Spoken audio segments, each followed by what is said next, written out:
Hello students. So in the video la previous year NEET questions konjam paakalam regarding D and F block elements.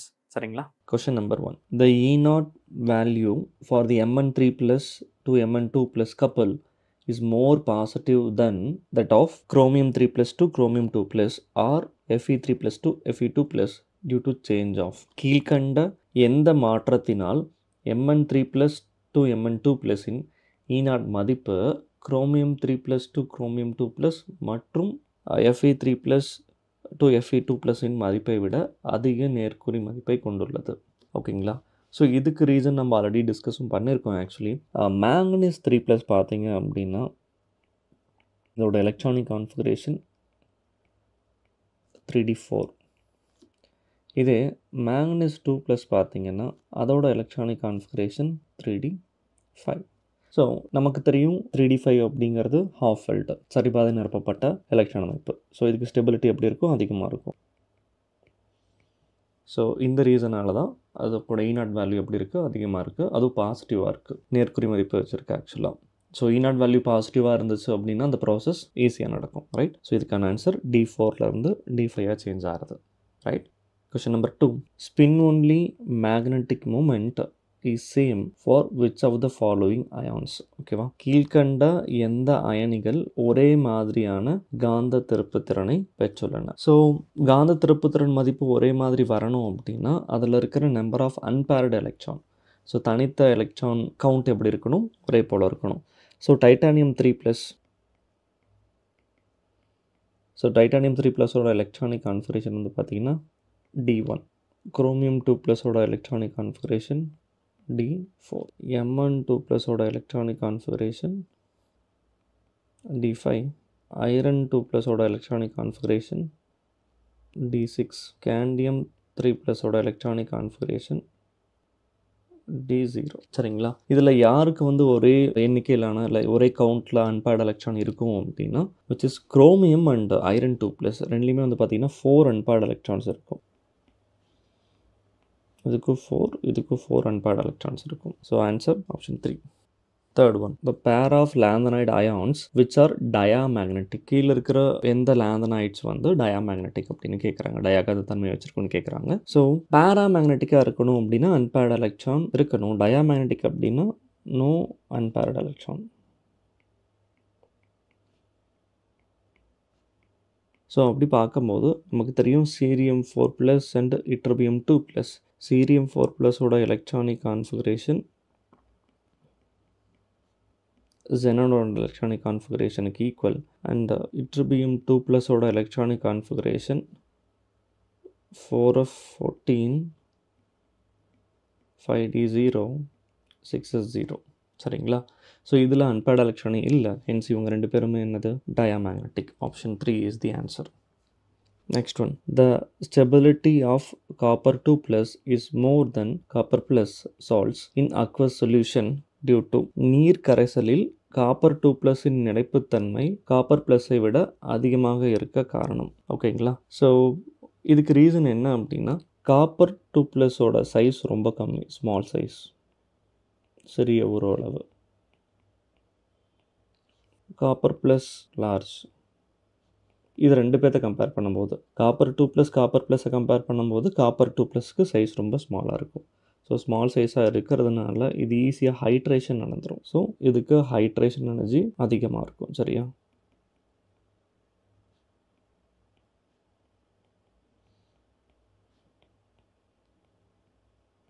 ஆக்சுவலாக what is hydration energy? இப்போ copper 2 plus அயானை நான் water மீடியாவில் add பண்ணேன் அப்படின்னா இதை surround பண்ணி நிறையா H2O molecule வந்துடும்.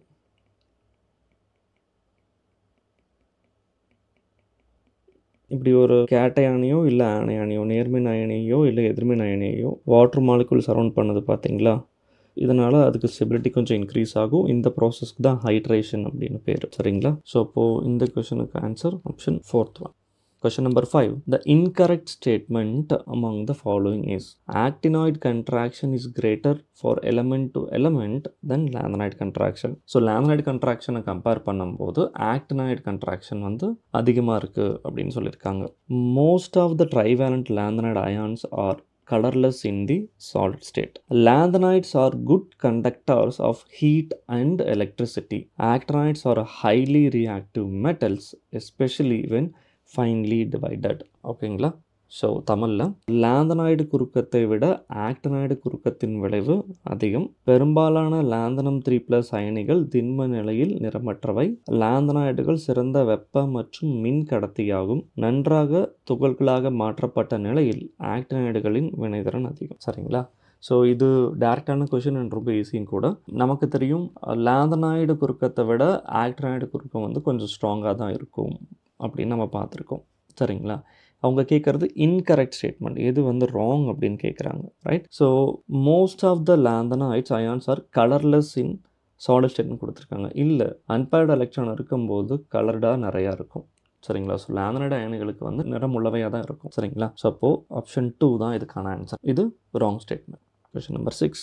Zirconium and hafnium have similar atomic and ionic radii because of. Zirconium மற்றும் ஹாஃப்னியம் ஆகியவை ஒரே மாதிரியான அணு மற்றும் அயனி உருவளவை கொண்டுள்ளன. இதற்கான காரணம், இது ரொம்ப டைரக்டான கொஸ்டின். ஆக்சுவலி இதுக்கான ரீசன் நம்ம பார்த்துருக்கோம். Right? So because of lanthanide contraction, lanthanide குறுக்கம். சரிங்களா? ஸ்காண்டியம், இட்ரியம், லாந்தனம் சைஸ் எப்படி இருக்கும்? ஸ்காண்டியம் ஸ்மாலாக இருக்கும், இட்ரியம் கொஞ்சம் லார்ஜராக இருக்கும், லாந்தனம் இன்னும் லார்ஜராக இருக்கும். எந்த பிரச்சனையும் இல்லை. இது குரூப் 3ல். பட் இதுவே titanium, zirconium, hafnium, titanium size ஸ்மாலாக இருக்கும், ஜிர்கோனியம் லார்ஜராக இருக்கும், ஹாஃப்னியம் லார்ஜராக இருக்கணும், பட் சைஸ் சிமிலர். ஸோ இதுக்கான ரீசன் என்னது? லாந்தனைடு கன்ட்ராக்ஷன் தான். ஸோ இங்கே இருக்கிற இந்த 14 elements.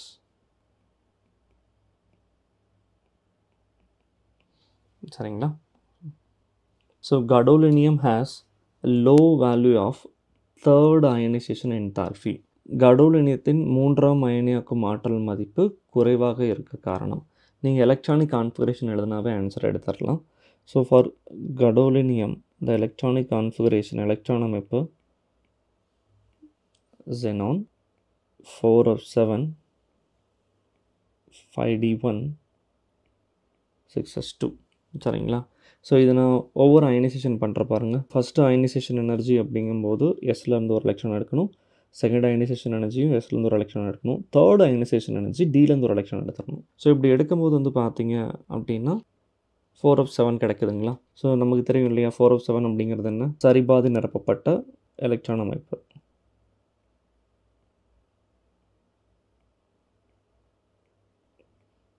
Two 3 4 5 6 7. So 4s7. So இதுக்கு என்ன அதிகம்? ஆக்சுவலி எக்ஸ்சேஞ்ச் எனர்ஜி ரொம்ப அதிகம். சரிங்களா? ஸோ பரிமாற்ற ஆற்றல். ஸோ இந்த ரீசனால தான் அதுக்கு தேர்ட் அயனைசேஷன் எனர்ஜி ரொம்ப கம்மியாக இருக்குது. So answer option 3. Next one. In the neutral or faintly alkaline medium MnO4- oxidize iodide into iodate. The change in oxidation state of manganese in this reaction is from. So நடுநிலை அல்லது கார ஊடகத்தில் MnO4- ஆனது iodide அயனியை iodate அயனியாக ஆக்சிஜனேற்றம் செய்கிறது எனில் மேங்கனீஸின் ஆக்சிஜனேற்ற நிலை எவ்வாறு மாறுகிறது? ஓகேங்களா? ஸோ நல்லா ஞாபகம் வச்சுக்கோங்க. நியூட்ரல் மீடியம், நடுநிலையில் கொஞ்சம் லெஸ் பேசிக் மீடியமில் MnO4- MnO2 கன்வெர்ட் ஆகும். MnO4- மேங்கனீஸோட ஸ்டேட் என்னது? +7. MnO2 manganese +4. சரிங்களா? So answer option B. Question number 9. Which one of the following ions exhibit DD transition and paramagnetism as well? பின்வருவனற்றுள் எது DD மாறுதல் மற்றும் பாராகாந்தத்தன்மையை கொண்டுள்ளது? ஓகேங்களா? ஸோ DD transition நடக்கணும் அப்படின்னா அதில் கண்டிப்பாக D எலக்ட்ரான் இருக்கணும். ஓகேங்களா? At least 1 D electron. So CrO4 வந்து பார்த்தீங்க அப்படின்னா குரோமியம் 6+ இருக்குது. Cr2O7லேயும் குரோமியம் 6+ இருக்குது. MnO4 manganese 6+, MnO4- manganese 7+.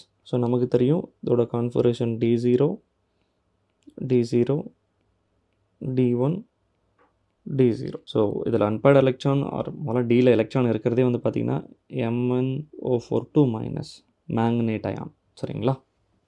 Next one, in alkaline medium MnO4 minus oxidize I minus 2. So கார ஊடகத்தில் MnO4 மைனஸ் ஆனது I மைனஸை கீழ்கண்ட எதுவாக ஆக்சிஜனேற்றம் செய்கிறது. ஓகேங்களா. இதே அசிட்டிக் மீடியம்னு பார்த்தீங்கன்னா நல்லா கவனிச்சுக்கோங்க, I minus 2 I2. ஓகேங்களா. ஸோ இது வந்து KMnO4 யூஸ் பண்ணணும்.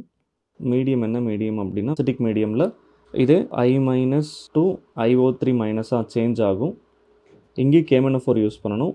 பட் மீடியம் என்ன மீடியம் அப்படின்னா basic media, like less basic, neutral. சரிங்களா. So answer option 4th one. Next one, the oxidation state of chromium in CrO5. So CrO5ல் இருக்கிற குரோமியமோட ஆக்சிஜனேற்ற நிலை என்னன்னு கேட்குறாங்க. ஃபைன், அதுக்கு நமக்கு ஸ்ட்ரக்சர் தெரியணும். So Cr double bond O. So இந்த காம்பவுண்டில் வந்து பார்த்தீங்க அப்படின்னா நமக்கு இருக்கிறது பெராக்சைடு லிங்கேஜ். ஸோ 2 இடத்துல நம்மளுக்கு 2 பெராக்சைடு லிங்கேஜ் இருக்குது. இங்கே ஒன்று இருக்குது, அதே போல் இங்கே ஒன்று இருக்குது. ஸோ ஹென்ஸ் இந்த இடத்துல குரோமியமோட ஆக்சிடேஷன் ஸ்டேட் வந்து பார்த்தீங்க அப்படின்னா 6+. So 2 minus, -1, -1, -1 and -1, chromium 6+. சரிங்களா. Next one, magnetic moment 2.84 Bohr magneton is given by. So என்ன கொஷன்னா, கீழே இருக்கிற எந்த அயான்ஸால் 2.84 போர் மேக்னட்டான் காந்த திருப்புத்திறன் மதிப்பை பெற்றிருக்க முடியும். ரைட். ஸோ 2.84 வரணும் அப்படின்னா எத்தனை அன்பேர்ட் எலக்ட்ரான் இருக்கணும்? 2 அன்பேர்ட் எலக்ட்ரான் இருக்கணும், தனித்த எலக்ட்ரான்கள். ரைட். ஸோ டைட்டானியம் 3+ பாருங்கள், D1 எலக்ட்ரானிக் கான்ஃபிகரேஷன். குரோமியம் 2+க்கு D4, கோபால்ட் 2+க்கு D7, நிக்கல் 2+க்கு D8. ஸோ D8 எலக்ட்ரானிக் கான்ஃபிகரேஷனை நம்ம ட்ரா பண்ணோம் அப்படின்னா 1 2 3 4 5 6 7 8. ஸோ நமக்கு 2 அன்பேர்ட் எலக்ட்ரான் இருக்குது. அப்போ ஆன்சர் என்ன? Option 4th one. Next one, the outer electronic configuration of gadolinium. So கடோலினியமோட எலக்ட்ரான் அமைப்பு என்ன அப்படின்னு கேட்குறாங்க. ஸோ இது ஈஸி தான், நம்ம காலையில் டிஸ்கஸ் பண்ணது தான்.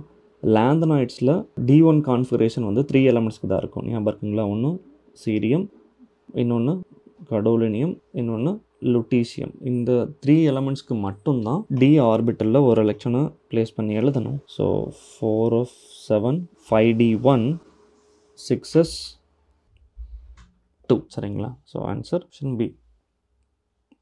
த maximum oxidation state exhibited by actinide ion. So ஆக்டினைடோட அதிகபட்ச ஆக்சிஜனேட்டர் நிலை என்னன்னு கேட்குறாங்க.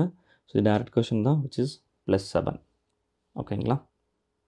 Question number 15, which of the following shows maximum number of oxidation states. கீழ்கண்ட எது அதிக எண்ணிக்கையில் ஆக்சிஜனேட்டர் நிலைகளை கொண்டுள்ளது. ஸோ இதுவும் டேரக்ட் கொஷின் தான். மேங்கனீஸ். மேங்கனீஸோட electronic configuration 3d5 4s2. So மேங்கனீஸ்க்கு வந்து 2+ இருக்குது, 3+, 4+, 5+, 6+ and 7+ வரைக்கும் இருக்குது. சரிங்களா. So option C. ஹோப் இந்த கொஷின்ஸ்லாம் உங்களுக்கு யூஸ்ஃபுல்லாக இருந்திருக்கும்னு நம்புகிறேன். ஸோ நெக்ஸ்ட் வீடியோவில் மீட் பண்ணலாம். ரைட். தேங்க்யூ.